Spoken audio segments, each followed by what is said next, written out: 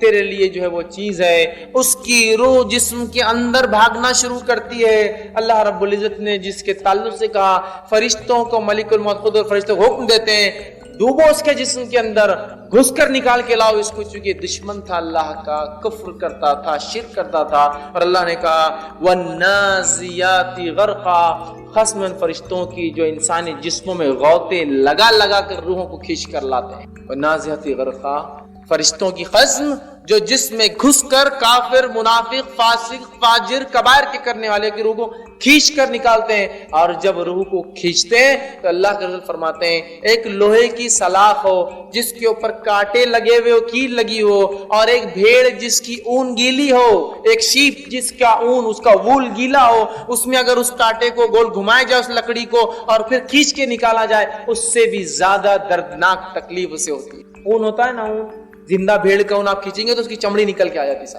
اس طرح سے تکلیف ہوتی ہے. یہ اندر گھستا ہے. اور اللہ رب العزت نے اسی مقام اور اسی کیفیت کو دوسری جگہ یوں فرمایا اور کہا, سورہ انعام سورہ نمبر 6 آیت نمبر 93 میں, وَلَوْ تَرَى إِذِ الظَّالِمُونَ فِي غَمَارَاتِ الْمَوْتِ وَالْمَلَائِكَةُ بَاسِطُو أَيْدِيهِمْ أُخْرِجُوا أَنفُسَكُمُ الْيَوْمَ تُجْزَوْنَ عَذَابَ الْحَوْنِ بِمَا كُنْتُمْ تَقُولُونَ عَلَى اللَّهِ غَيْرَ الْحَقِّ وَكُنْتُمْ عَنْ آيَاتِهِ تَسْتَكْبِرُونَ. اللہ فرماتا ہے اے کاش نبی,